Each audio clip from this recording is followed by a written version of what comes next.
So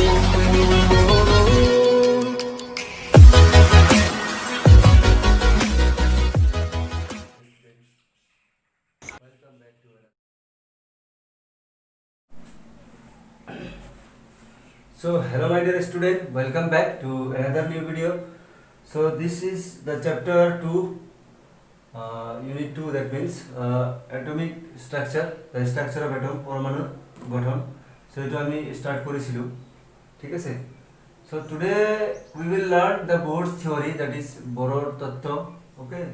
So before that we will study some drawbacks of Rutherford's model of atom, okay? Drawback of Rutherford's model, okay? So drawback of Rutherford's model পঢ়িম আমি. So এদিনা পঢ়াইছিলো, ঠিক আছে? So আজি অলপ কও. So কি আছিলে Rutherfordৰ পৰমাণুৰ আৰ্হি আহোম কপিটো সোৱা, কপিত যোৱা তোমালোকে কপিত যোৱা সোৱা কি আছে সোৱা দেখিলা কপিত, ঠিক আছে? কি লিখিছে? It is unable to explain the stability of atom. পৰমাণুৰ কি সুস্থিৰতাৰ বিষয়ে একো কোৱা নাই, হয় নাই? পৰমাণুৰ কি সুস্থিৰতাৰ বিষয়ে, স্টেবিলিটি, সুস্থিৰতাৰ বিষয়ে একো ক'ব পৰা নাছিল ৰাদাৰফোৰ্ড। সো ৰাদাৰফোৰ্ডৰ মতে কি কৈছিল? ইলেক্ট্ৰনবোৰ কি নিউক্লিয়াছৰ চাৰিওফালে বৃত্তাকাৰ পথত ঘূৰি থাকে। তো এজন সাইন্টিস্ট আছিলে ম্যাক্সওয়েল ফিজিক্সৰ, কি কৈছিলে? যেতিয়া এনি চাৰ্জ পাৰ্টিকেল, যদি কোনো এটা চাৰ্জ আধানযুক্ত যদি কণা থাকে, যদি বৃত্তাকাৰ পথত ঘূৰি থাকে, তেতিয়া কি হ'ব? ত্বৰিত হ'ব, ঠিক আছে? বৃত্তাকাৰ পথত ঘূৰি থাকিলে ত্বৰিত হ'ব আৰু কি কৰিব? নিৰ্গিত কৰিব, that means electromagnetic radiation emit কৰিব, ঠিক আছে? এনাৰ্জি লছ হ'ব। সাপোজ ইলেক্ট্ৰনটো ঘূৰি আছে, ইফালে যাব বিচাৰিব, হয় নাই? ইফালে যাব বিচাৰিব বা ইফালে যাব বিচাৰিব, কিন্তু ইয়াক ঘূৰাই আছে কোনে? Because of the centripetal force, হয় নাই? Because of centripetal force. চোৱা, যেতিয়া ইলেক্ট্ৰনটো ইফালে ঘূৰি থাকিব, কি হ'ব? মেক্সওয়েলে কৈছে যে ইলেক্ট্ৰনটো এনাৰ্জি লছ হ'ব। যেতিয়া এনাৰ্জি লছ হ'ব, তেতিয়া কি হ'ব? ইলেক্ট্ৰনটো লাহে নিউক্লিয়াছত হামলা কৰিব। আৰু এইটো সময় কিমান লাগিব জানে নাই? 10 to the power of -8 second. এইটো লাহে নহয় জানো? ফটোকে 10 to the power of -8 সেকেন্ডৰ ভিতৰত কি ইলেক্ট্ৰনটো নিউক্লিয়াছত আহি পৰি যাব আৰু ইলেক্ট্ৰনৰ অস্তিত্ব নাইকিয়া হৈ যাব। এইটো ম্যাক্সওয়েল নামৰ সাইন্টিস্টে ধাৰণা কৰিছিল, ঠিক আছে? ম্যাক্সওয়েল নামৰ সাইন্টিস্টে ধাৰণা কৰিছিল। যেটো ৰাদাৰফোৰ্ডে যে খালি কৈ গৈছিল যে বৃত্তাকাৰ পথত ঘূৰি থাকে, তেতিয়া গেলিন ম্যাক্সওয়েলে কি কৈছিল? যে ইলেক্ট্ৰনবোৰ নিউক্লিয়াছৰ চাৰিওফালে যেতিয়া ঘূৰে, তেতিয়া কি হ'ব? ত্বৰিত হ'ব, accelerated হ'ব। and accelerated charge particle will emit radiation, electromagnetic radiation, বিদ্যুৎ চুম্বকীয় বিকিৰণ নিৰ্গত কৰিব। তেতিয়া বিদ্যুৎ electromagnetic radiation, that means energy যেতিয়া লছ কৰিব, তেতিয়া কি হ'ব? নিউক্লিয়াছৰ কাষত চাপিব আৰু তোমাৰ কি হ'ব? এটমটোৰ পৰমাণুটোৰ অস্তিত্ব নাইকিয়া হৈ যাব। Stability of atom will vanish, okay? Any charge particle when revolving around the nucleus, according to Gary Maxwell, it gets accelerated, and as a result it will emit electromagnetic radiation and falls into the nucleus within the time 10 to the power of -8 second, and the atom will be collapse মানে ভাঙি যাব, মানে নষ্ট হৈ যাব। suppose atom will be collapse, and atom will be destroyed, and that is why the stability of atom is not explained by the Rutherford's model. এটমটোৰ পৰমাণুটোৰ সুস্থিৰতাৰ বিষয়ে ক'ব পৰা নাছিলে, ঠিক আছে? এইটো গ'ল 1 নম্বৰ। আৰু 2 নম্বৰ কি কৈছিলে? মাজন প্ৰণালীৰ বিষয়ে ব্যাখ্যা কৰিব পৰা নাই। It is unable to explain the discrete spectrum or line spectrum. Discrete spectrum বৰ্ণালী, ঠিক আছে? পৃথক বৰ্ণালী or line spectrum, ঠিক আছে? or line spectrum, Rekha Barnali, okay? Line spectrum means Rekha Barnali. It is unable to explain the line spectrum, okay? Line spectrum of hydrogen atom, okay? So discrete spectrum মানে কি? এটো আমাক বুজিব লাগিব। ৰাদাৰফৰ্ডছৰ মতে কি কৈছিলে ইয়াতে ডিসক্রিট স্পেক্ট্রাম মানে কি হ'ব সোয়া সাপোজ তুমি গ্যাস পার্টিকেল ললা ঠিক আছে গ্যাস পার্টিকেল ললা এটা চেম্বাৰত গ্যাস পাৰ্টিকেল ঠিক আছে গ্যাস পাৰ্টিকেল ললা ইয়াতে গ্যাস পাৰ্টিকেল ললা আৰ হিট কৰিলা ইলেক্ট্ৰিক্যালি তুমি কি কৰিলা হিট কৰিলা গ্যাস পাৰ্টিকেল ললা আৰু ইলেক্ট্ৰিক বৈদ্যুতিক ভাবে কি কৰিলা তুমি হিট কৰিলা গ্যাস ললা ইয়াতে গ্যাস লৈ কি কৰিলা তুমি হিট কৰিলা গ্যাসটো হিট কৰিলা তুমি সাপোজ হিট কৰিলা বৈদ্যুতিক ভাবে তুমি হিট কৰিলা হিট কৰা দেখা গলে কি দেখা গলে যে কিছুমান a particular specific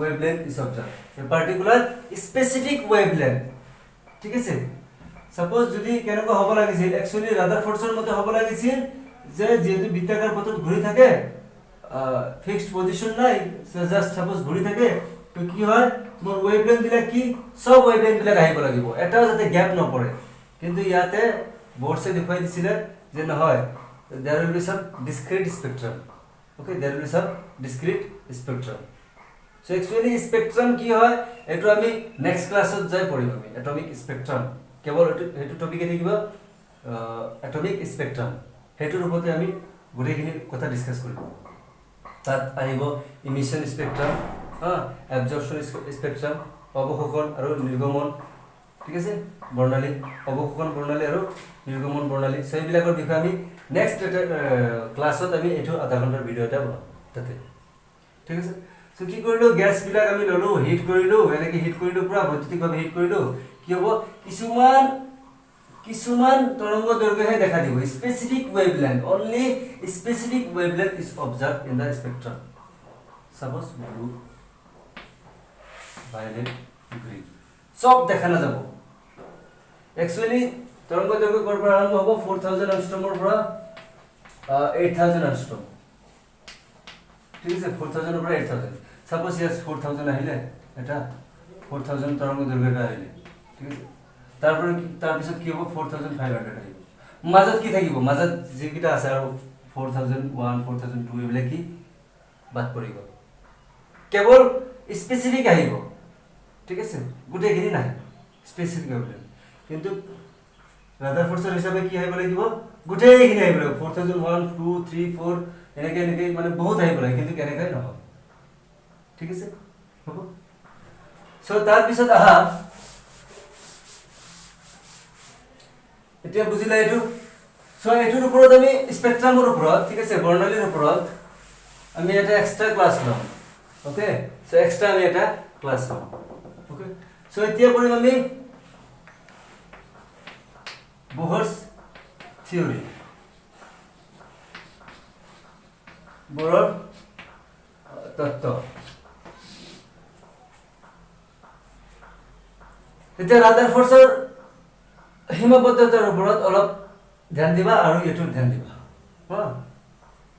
কি কৈছে ইলেক্ট্ৰনবোৰ বৃত্তাকাৰ পথত ঘূৰি থাকে কোনে কৈছিলে ৰাদাৰফোৰ্ডে ফিক্স কোনো এনাৰ্জি নাই এটো সাপোজ তুমি তোমাক যদি মই গোটেই দিনটো ফুৰিবলৈ দিও যদি গোটেই দিনটো তোমাক ফুৰিবলৈ মানে কি ৰানিং দৌৰা-দৌৰি কৰিবলৈ দিও সাপোজ ৰেস কৰি দিও যোৱা মোৰে 50 মাইল দৌৰা আজি 50 মাইল তো দৌৰিব নোৱাৰিবা সাপোজ 20-30 কিলোমিটাৰ তুমি দৌৰি থাকা কি কৰিবা তুমি লাহে দৌৰিব পাৰিবা এনাৰ্জি লছ হ'ব নাই তোমাৰ এনাৰ্জি লছ হ'ব নাই সেইটো তো ম্যাক্সওয়েলে কৰে কিন্তু বোৰে এটা খালি মডিফিকেশন কৰিছে যে যেতিয়া ইলেক্ট্ৰনটো নিউক্লিয়াছৰ চাৰিওফালে ঘূৰি থাকিব যেটো পথত ঘূৰি থাকিব এই কক্ষপথত কি কব অৰবিট বুলি কব অৰবিট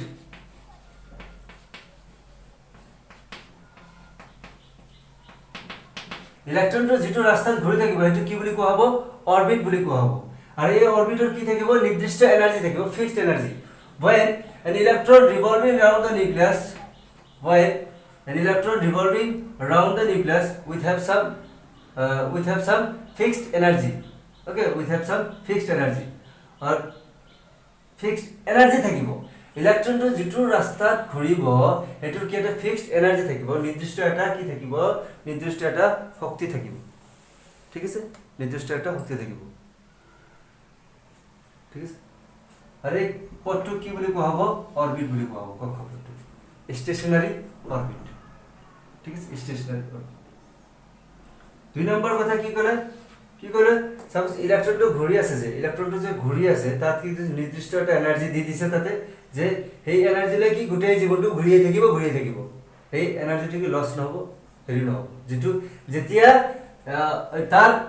তাৰ অৰবিটত ঘূৰি থাকিব যেতিয়া তাৰ নিজৰ অৰবিটত ঘূৰি থাকিব তেতিয়া কোনো ধৰণৰ এনাৰ্জিও ক্ষয় নকৰিব গ্ৰহণ নকৰিব যেতিয়া নিজৰ অৰবিটত ঘূৰি থাকিব ঠিক আছে যেতিয়া নিজৰ অৰবিটতে থাকিব যেতিয়া নিজৰ ঘৰতে থাকিব ঠিক আছে যেতিয়া নিজৰ ঘৰতে থাকিব এটো ইয়াৰ কি ইলেক্ট্ৰনটোৰ কি ঘৰ সাপোজ ইয়াতে ঘূৰিব আৰু বাহিৰত নাযায় হয় না ইয়াতে ঘূৰিব এতিয়া যদি তোমাৰ সাপোজ ইন্ডিয়াতে ঘূৰিব লগা হয় তোমাৰ এটা ফিক্সড পইচা এটা লাগিব হয় না ইন্ডিয়াৰ বাহিৰত গ'লে আৰু কিমান পইচা লাগিব আৰু বেছি পইচা লাগিব তোমাৰ হয় বেছি পইচা লাগিব না এক্সট্ৰা এনাৰ্জি ল'ব লাগিব আৰু যিমান তুমি সাপোজ তুমি অসমতে ঘূৰিব সাপোজ তোমাৰ গাঁৱতে ঘূৰিব লাগে কি পইচা লাগে নেকি পইচা নালাগে তোমাৰ গাঁৱত ঘূৰিব হয় না হেতু তোমাৰ এনাৰ্জি আছে হেতু তুমি কি গাঁৱত ঘূৰিব পাৰিবা এতিয়া যদি তুমি বেলেগ ঠাইত যদি যোৱা সাপোজ তুমি এতিয়া যদি বেলেগ ঠাইত ঘূৰিবলৈ যোৱা ফুৰিবলৈ যাবা তেতিয়া কি লাগিব তোমাৰ এক্সট্ৰা এনাৰ্জি লাগিব তাৰ মানে কি এক্সট্ৰা পইচা লাগিব হয় না এক্সট্ৰা পইচা লাগিব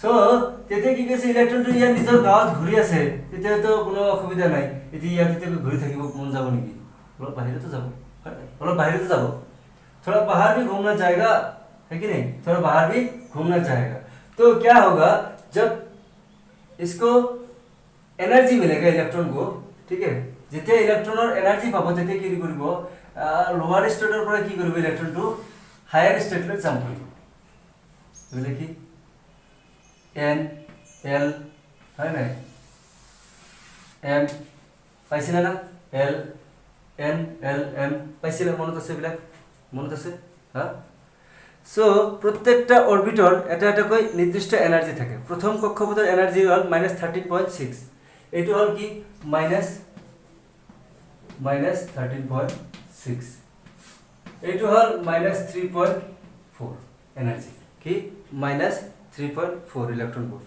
তাৰ পিছত হল -1.5 ইলেক্ট্ৰন ভোল্ট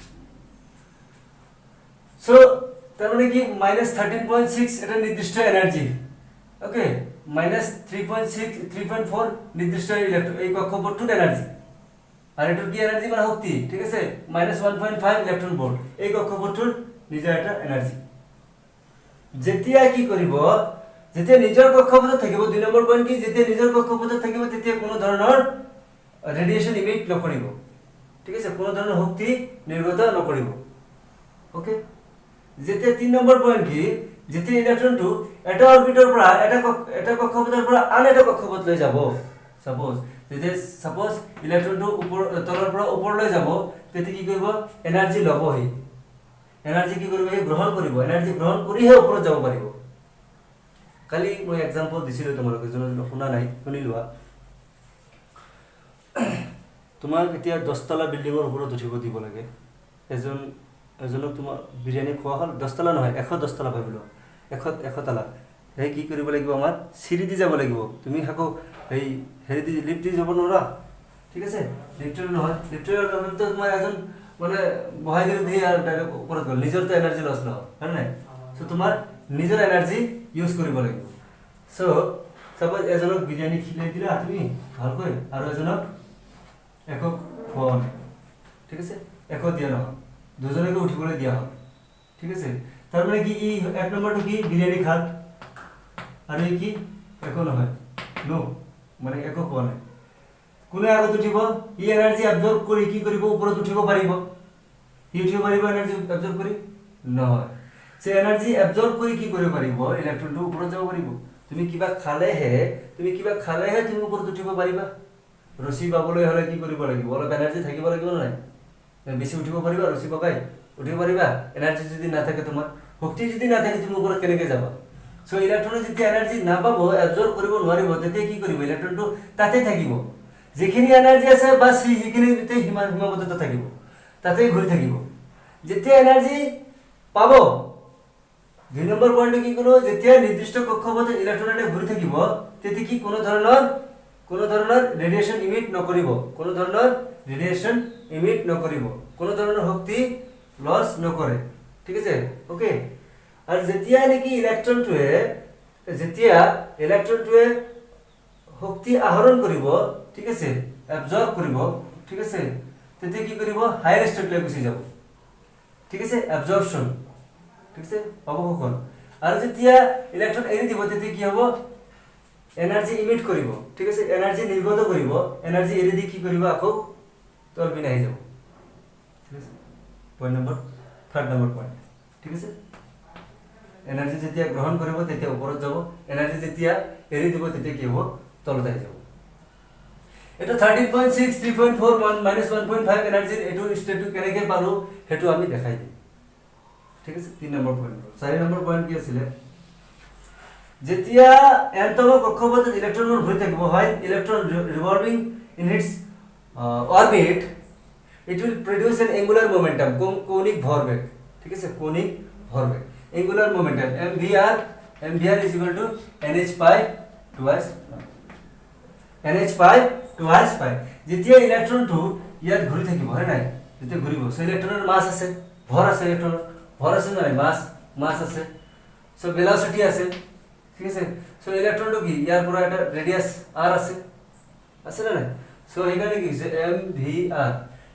mv মানে মোমেন্টাম, মানে কি, কৌণিক ভৰবেগ, মাস ইনটু ভেলোসিটি। কৌণিক ভরবেগ বললে কি বুঝি পাওয়া তুমি, কৌণিক ভরবেগ, কৌণিক ভরবেগ বললে কি বুঝি পাবা, মাস ইনটু ভেলোসিটি, মাস আৰু ভেলোসিটি মানে গতিবেগ, হয় না, ভেলোসিটি, মাস ইনটু ভেলোসিটি যেতিয়া হ'ব তার কি হ'ব, কৌণিক ভরবেগ, ফাইন। সো তার মানে কি কৈছে, এটো nh বাই 2s পাই, এটো কথা মনত ৰাখিবা। সো ইয়াৰ পৰা কি কৰিম আমি, এই নিউক্লিয়াছৰ পৰা যেটো nতম কক্ষ, সাপোজ n ইটো n l m, হয় নাই, সো ইয়াৰ মাজৰ ডিসটেন্স, দূৰত্ব, r টু কি দূৰত্ব বুজাব। সো নিউক্লিয়াছৰ পৰা এই প্ৰথম কক্ষত ইলেক্ট্ৰনৰ দূৰত্ব কিমান, এটোৰ বিষয়ে আমি পঢ়িম, ঠিক আছে, এটোৰ বিষয়ে আমি পঢ়িম, ঠিক আছে, ফাইন। এটো হল 4 নম্বৰ পইণ্ট, ঠিক আছে।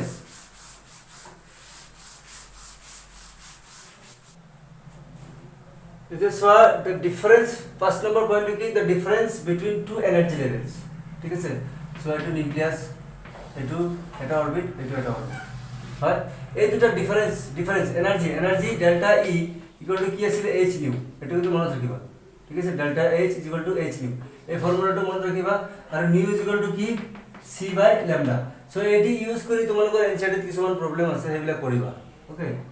So if you use the formula, okay, E equal to কি, h nu is equal to c by lambda, হ্যাঁ, এটা মনত রাখিবা, এই ফর্মুলাটো কিন্তু মনত রাখিবা, এই ফর্মুলাটো ইউজ কৰি তোমালোকৰ প্ৰবলেম আছে, এনসাইডত প্ৰবলেম বিলাক আছে, চাই লবা, ঠিক আছে, হবা। এলা লাগিলে মই এটা হোমৱৰ্ক দি দিম, সবা তোমালোকৰ তাতে পেজ এটা দিয়া আছে, হ্যাঁ, তাতে চাই লবা। সো ইহঁতৰ যেটো কক্ষপথৰ মাজৰ কি পাৰ্থক্যটো কি, delta e2 e1, e2 e1। প্ৰথম কক্ষপথৰ প্রথম এইবিলাক যিবিলাক আছে, এইবিলাক কি k l m n। So প্রথম কক্ষ n is equal to কি 1, দ্বিতীয়টো n is equal to 2। First orbit the value of n is equal to 1, second orbit value of n is equal to 2, fine। এইবিলাক মনত ৰাখিবা, k l m n indicated by k l m n। So the distance, that is radius, okay, that is distance, nucleus and the electron। So how you can find the distance of first cell, প্রথম কক্ষৰ distance to কেনেকৈ উলিয়াবা in case of hydrogen পৰমাণু কাৰণে। so এটো important হয়, so এটো formula মনত ৰাখিবা, ঠিক আছে, এটো ফৰ্মুলাটো মনত ৰাখিবা। আৰু কি দূৰত্ব, ঠিক আছে, কাৰ পৰা দূৰত্ব, ইলেক্ট্ৰন ফ্ৰম নিউক্লিয়াস, ইলেক্ট্ৰন আৰু নিউক্লিয়াস। সো পৰমাণুত কি নিউক্লিয়াস আছে, সো আৰু ইলেক্ট্ৰন আছে, ইয়াৰ মাজত দূৰত্ব, ঠিক আছে। আৰু টু ৰেডিয়াস, ওকে, ৰেডিয়াস দেখাৰ দাও, ৰেডিয়াস দেখাৰ দাও, ডিসটেন্স, ঠিক আছে, ডিসটেন্স দেখাৰ দাও। সো এতিয়া যদি তোমাক কয় যে নিউক্লিয়াসৰ প্ৰথম কক্ষৰ দূৰত্বটো নিৰ্ণয় কৰা, fine find the radius of a first cell. Find question लिखा, find the radius of a first, second, third cell. Find the radius of a first, second, third cell of hydrogen atom. এটা কি আর কি Bohr's radius, কি Bohr's radius বাইরে কে দিব আমরা find the Bohr's radius of first, second, third cell of hydrogen atom. মানে hydrogen পরমাণুর প্রথম, দ্বিতীয় আৰু তৃতীয় কক্ষৰ ব্যাসাৰ্ধ উলিওৱা। কিন্তু কিবা হাইড্ৰোজেন পৰমাণুৰ প্ৰথম মানে ফাৰ্স্ট, সেকেন্ড মানে দ্বিতীয় আৰু তৃতীয়, ঠিক আছে? হাইড্ৰোজেন পৰমাণুৰ প্ৰথম, দ্বিতীয় আৰু তৃতীয় কক্ষৰ, ঠিক আছে? কি লিখে কক্ষৰ ব্যাসাৰ্ধ নিৰ্ণয় কৰা। মোৰ হ্যান্ডরাইটিং বিলাক একেবারে বেয়া, ঠিক আছে না? সো এইবিলাক বুঝা তো যাই আছে না? ব্যাসার্ধ বুঝিছা? ব্যাসার্ধ, ঠিক আছে? ব্যাসার্ধ। Find the radius of a first, second, third shell of hydrogen atom, ঠিক আছে? হাইড্রোজেন অ্যাটম ইয়ার জেড কি অ্যাটমিক নাম্বার, পারমাণবিক সংখ্যা। সো কি কইছে, এটো হল নিউক্লিয়াস, চাবাতে এটো হল নিউক্লিয়াস। ফার্স্ট সেল মানে কি প্রথম কক্ষ, এটো সেকেন্ড সেল, এটো থার্ড সেল কোনটো, এটো থার্ড সেল, এটো। সো এইবিলাকৰ কি উলিয়াব কৈছে, ডিসটেন্স, ব্যাসাৰ্ধ উলিয়াবলৈ কৈছে ফাৰ্স্ট সেলৰ। সো আমি ফৰ্মুলা এপ্লাই কৰিম। সো প্ৰথম কক্ষৰ বাবে n = কিমান হ'ব কোৱাচোন? n = 1 প্ৰথম কক্ষৰ বাবে, n = 1। দ্বিতীয় কক্ষৰ বাবে কি হ'ব? তাৰ n1 = 1, দ্বিতীয় কক্ষৰ বাবে n2 = 2, তৃতীয় কক্ষৰ বাবে n3 = 3, ঠিক আছে? মনত ৰাখিবা। সো z কি হ'ব? z সেম হ'ব, z = 1। সো যেতিয়া ৰেডিয়াস r1 ভাবি লোৱা, যেতিয়া ৰেডিয়াস r1 তাৰ মানে প্ৰথম কক্ষৰ উলিয়াম আমি, ঠিক আছে? যেতিয়া আমি প্ৰথম কক্ষৰ দূৰত্ব উলিয়াম তেতিয়া কি 0.53, 9 টো বাদ দিয়া রাউন্ড ফিগার 3 আইনা। সো n স্কয়ার মানে 1 স্কয়ার ডিভাইড z মানে 1 আনস্টপ, তাহলে কি হবে 0.53 আনস্টপ। মনে থাকিব, এটো মনে থাকিব, এটো কি কৰিবা লিখি লব ভালদৰে, ঠিক আছে? অলরেডি দিয়া আছে তোমালোকক, অসুবিধা নাই, ঠিক আছে? First shell, second shell, third shell. এটা সেকেন্ড সেলৰ কাৰণে উলিয়াব পাৰিবা তোমালোকে, সেকেন্ড সেলৰ কাৰণে উলিয়াব পাৰিবা। ফৰ্মুলা কি আমাৰ r = 0.53 into n² divided by z আনস্টপ, এটা হল আমাৰ ফৰ্মুলা। সেকেন্ড সেলৰ কাৰণে দ্যাট মিন্স r2 0.53 into 2 মানে 4 divided by 1 আনস্টপ, তার মানে কি হবে 4 into 0.53 আনস্টপ, এটা হল radius r2। So similarly r3 এর কারণে কেনে গলে হবে r3। সো n এর ভ্যালু কিমান হবে 0.53 into 9 আনস্টপ, আর n এর ভ্যালু কি পাওয়া গেল 3, 3 into 3 9, yes 3 into 3 9, fine। So যদি আরো एग्जांपल দিও,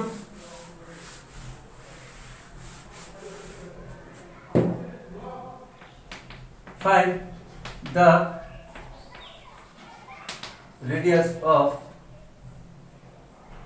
a first, second, third, fourth, fifth and sixth of a helium atom। helium atom or helium পরমাণুর কি লিখিবা? helium পরমাণুর প্রথম, দ্বিতীয়, তৃতীয়, চতুর্থ, পঞ্চম আৰু ষষ্ঠৰ কি কৰিবা তোমালোকে কক্ষপথৰ ব্যাসাৰ্ধ নিৰ্ণয় কৰিব পাৰিবা। এটা কি দিম মই এইটো কোৱাচোন? এইচ ডব্লিউ কি এইচ ডব্লিউ মানে কি হোম ওয়াৰ্ক ঘৰৰ কাম হয় নাই ঘৰৰ কাম কৰিবা তোমালোকে হয় এটো কি কৰিবা তোমালোকে ঘৰত লিখি কি কৰিবা মোক পঠাই দিবা পাৰ্সোনাল হোৱাটছআপত ঠিক আছে হ'ব দিস ইজ ফৰ হোমৱৰ্ক পাৰিবা তোমালোকে এটো সেম या z কি হ'ব z কোৱাচোন z কিমান হ'ব 2 z কি হ'ব 2 হ'ব ইয়াতে ঠিক আছে z সো হিলিয়ামৰ পাৰমাণবিক সংখ্যা কিমান 2 যদি সাপোজ লিথিয়াম থাকে পাৰমাণবিক সংখ্যা কিমান হ'ব 3 ওকে ফাইন ঠিক আছে এতিয়া চোৱা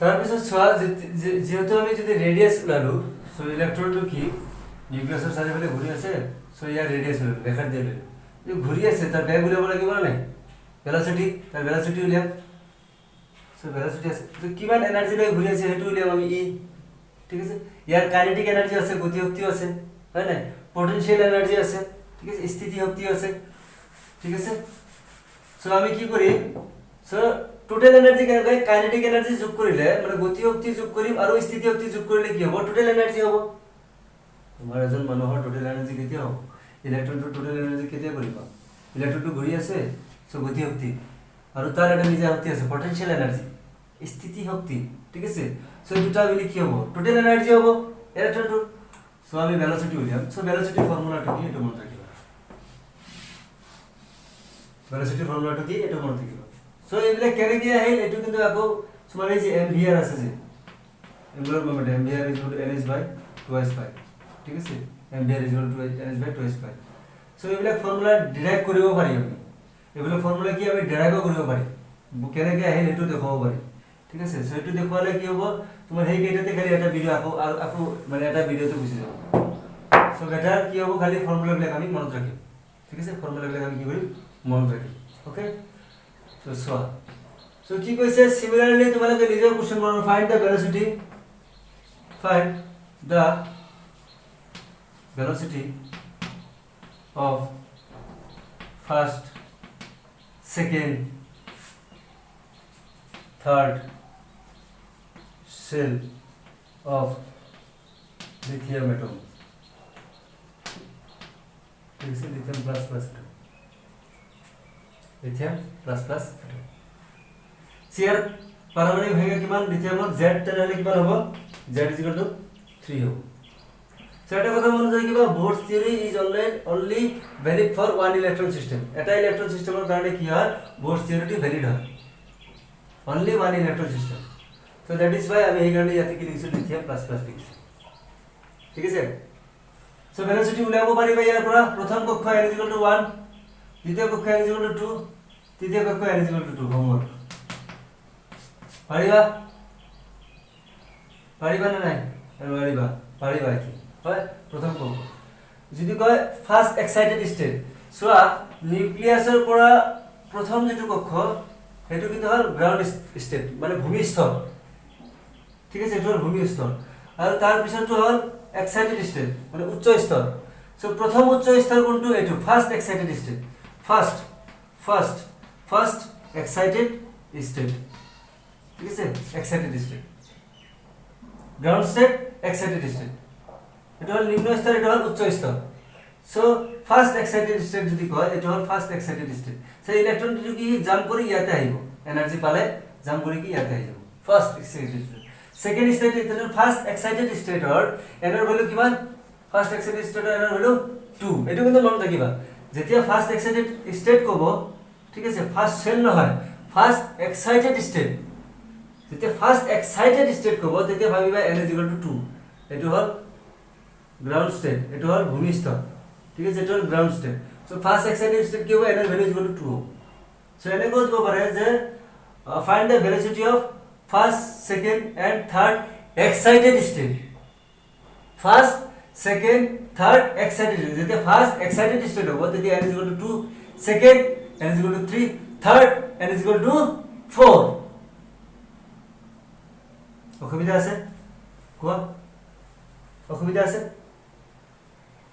সো ইয়াৰ একক কি মিটাৰ পাৰ সেকেন্ড ভেলোচিটিৰ একক কি মিটাৰ পাৰ সেকেন্ড হ'ব পাৰিবা ওলাবৰ কাৰণে হোমৱৰ্ক দুটা দিয়া হ'ল ওকে ফাৰ্স্ট সেকেন্ড থাৰ্ড ইয়াত কি ফাৰ্স্ট তেতে কি এই যে ফাৰ্স্ট সেলৰ কথা কৈছে মানে প্ৰথম কক্ষপথৰ কথা কৈছে প্ৰথম কক্ষ ফাৰ্স্ট অৰবিটৰ কথা কৈছে সো ভেলোসিটি নিৰ্ণয় কৰিব লাগিব ঠিক আছে ভেলোসিটি নিৰ্ণয় কৰিব ঠিক আছে লিথিয়াম পৰমাণুৰ প্ৰথম দ্বিতীয় আৰু তৃতীয় কক্ষৰ গতি বেগ নিৰ্ণয় কৰা পাৰিবা লিখিব পাৰিবা এটো কও এতিয়া এইটো সাইডত আৰু এটা লিখি থৈ দিছো এতিয়া যে তুমি ইলেক্ট্ৰনৰ বেগ উলিয়ালা বেখাৰ দি উলিয়ালা সো কিমান এনাৰ্জি দি ঘূৰি আছে হেতু উলিয়াব লাগিব না নাই সো উলিয়াব লাগিব that is the formula E equal to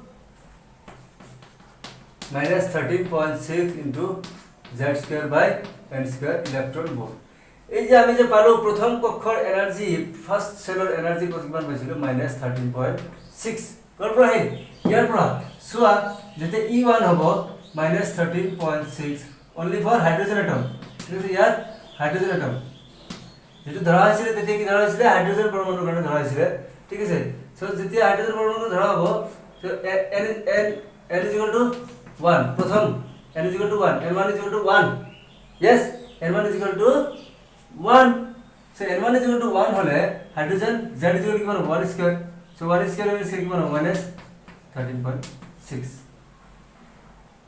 so e2 লিয়াছন e2 লিয়া -13.6 into z square মানে 1 square divided by 2 that is 4